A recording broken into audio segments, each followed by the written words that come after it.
Président Dobry den, bienvenue à Paris. Dans un peu plus de 3 semaines, cela fera 1 an que la Russie a envahi à grande échelle votre pays. Il y a 1 an, peu de gens auraient cru en vos chances et pourtant l'Ukraine tient bon, elle résiste. Je tiens en effet de souligner qu'aujourd'hui, nous sommes le 1er février, le mois où, il y a 1 an, a commencé la guerre de la Russie contre l'Ukraine. En effet, la Russie et bien d'autres personnes sceptiques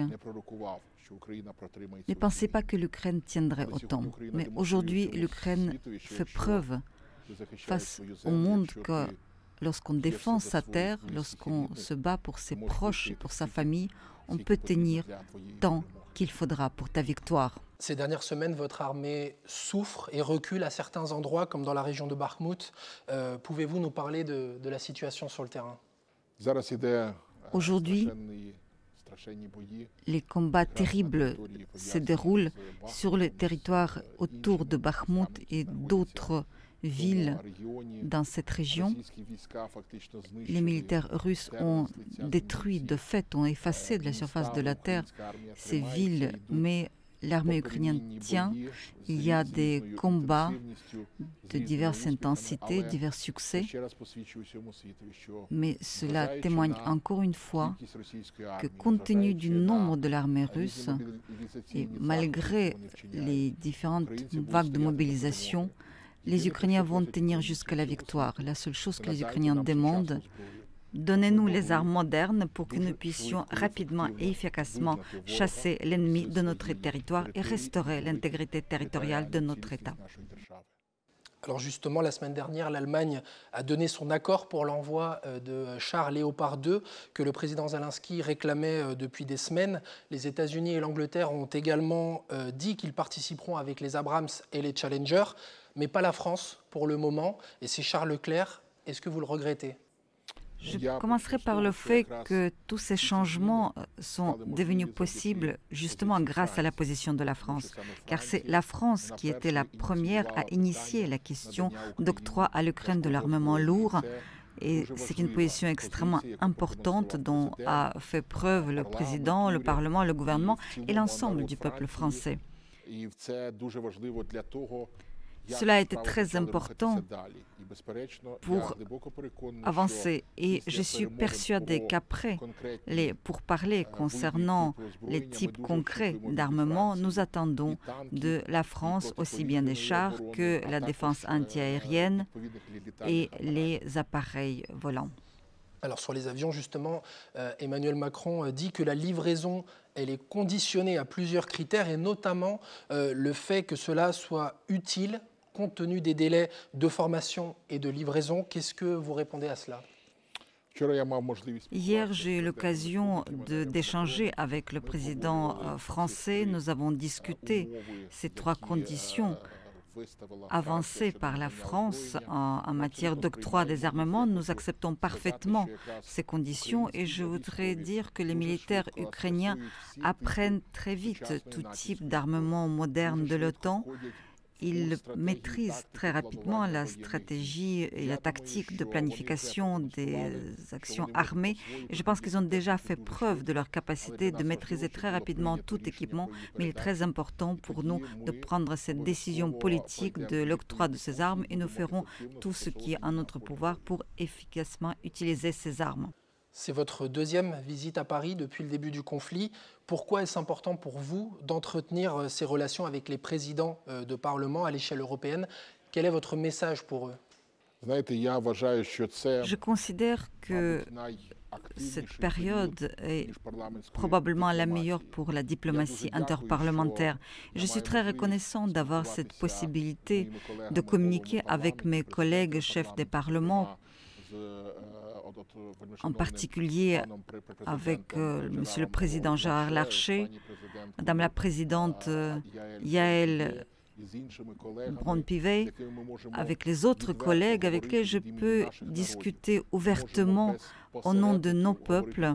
Nous pouvons parler sans les intermédiaires de tout ce qui nous inquiète et je suis ravie de constater que tous mes collègues m'entendent et non seulement m'entendent mais font tout pour que cela marche. En juillet dernier, lors de la visite du président du Sénat, Gérard Larcher, à Kiev, vous aviez signé un accord de coopération pour que des techniciens du Sénat vous aident dans votre demande d'adhésion à l'Union européenne. Où en est-on ? Je commencerai par les paroles de remerciement au président Larcher pour sa venue avec la délégation du Sénat à Kiev. C'était un grand geste de courage et d'audace lorsqu'il a pris la parole dans les murs du Parlement ukrainien. Il a acquis une grande reconnaissance non seulement des parlementaires, mais aussi du peuple ukrainien, puisque nous avons entendu des paroles très sincères et très chaleureuses à notre égard. Je voudrais également souligner que nous avons signé un mémorandum et nous avons commencé d'ores et déjà à travailler pour avoir l'aide de la France en ce qui concerne la consultation et le soutien de notre désir de devenir un membre à part entière de l'Union européenne. Nous sommes en train de négocier sur de nombreux actes législatifs. Nous déterminons les critères de leur compatibilité avec l'acquis communautaire. Nous travaillons au quotidien, mais je pense qu'après le début de la phase des négociations sur l'entrée pleine et entière dans l'Union européenne, ce travail aura une autre coloration. Nous avons vu le drapeau européen orner la Rada. Ce désir d'Europe, il est palpable lorsqu'on échange avec vos concitoyens.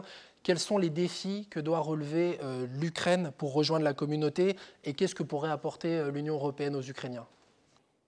Je commencerai par le fait que vous ne trouverez peut-être pas plus grands fans de l'Union européenne que les Ukrainiens, car je crois que 95% se sont prononcés pour l'entrée de l'Ukraine au sein de l'Union européenne.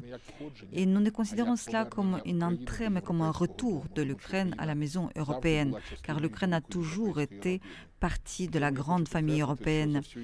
Et je voudrais souligner que de toute histoire de parlementarisme chez nous, le drapeau a été introduit à 2 reprises seulement. La première fois, c'était le drapeau national de l'Ukraine qui avait été introduit en 1991, au moment de l'accession à l'indépendance. Et la deuxième fois, c'était le drapeau de l'Union européenne qui est entré en 2022. Par conséquent, à partir de ce moment, nous entamons ce grand chemin de retour de l'Ukraine vers sa maison, vers l'Union européenne, et nous serons très reconnaissants à la France pour tout soutien sur ce chemin. Mais je voudrais souligner particulièrement que c'est grâce à la position de la France que l'Ukraine a pu devenir candidat à être membre au sein de l'Union européenne. Le Parlement européen a adopté une résolution demandant la création d'un tribunal spécial pour les crimes russes. L'Allemagne s'y est montrée favorable, le président Larcher également aujourd'hui. La France doit-elle aussi se prononcer sur ce sujet à travers Emmanuel Macron ? Pour nous, les Ukrainiens, ce qui compte dans cette guerre, c'est la question de justice. Car la justice, c'est cette valeur pour laquelle les Ukrainiens payent le prix fort, notamment leur vie. Par conséquent, la victoire seulement sur le champ de bataille ne sera pas suffisante. Nous devons faire en sorte que les coupables dans cette guerre soient punis. Et c'est la raison pour laquelle nous utilisons toutes les possibilités garanties aujourd'hui par le droit international, aussi bien par l'appel à la Cour pénale internationale que par la création d'un tribunal spécial pour ces crimes de guerre. Et il serait très important que cette idée soit soutenue par la France. Nous savons que certaines déclarations dans ce sens ont déjà été faites, aussi bien par le président Larcher que par d'autres politiciens. Et je pense que c'est très important pour atteindre cette justice. Il y a 3 semaines, la Rada a déchu de leur nationalité 4 députés ukrainiens.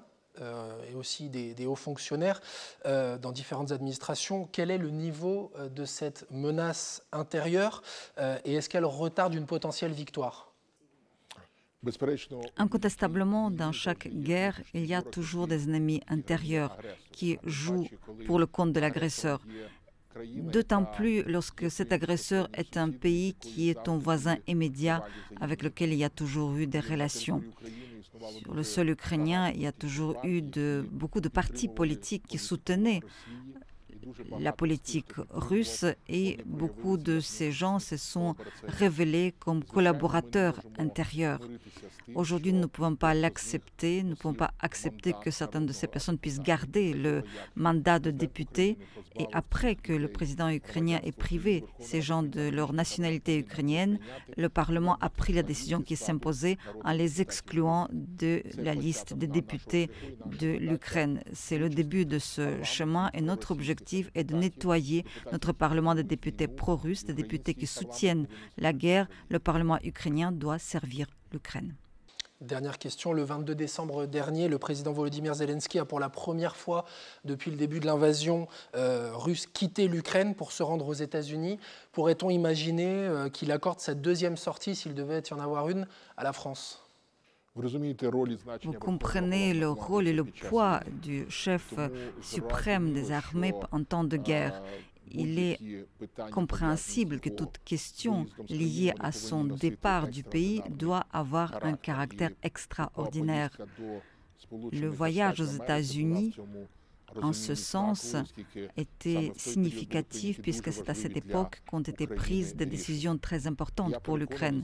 Je suis persuadé, connaissant le président Zelensky, que s'il y a des décisions d'une grande importance pour l'Ukraine, il sera prêt à être dans le lieu en question pour soutenir l'Ukraine, pour soutenir le peuple ukrainien. Et j'espère beaucoup que lorsque ce genre de décision sera prise en France, le président ukrainien étudiera la possibilité. Merci beaucoup, Président Yakoyev. Merci beaucoup.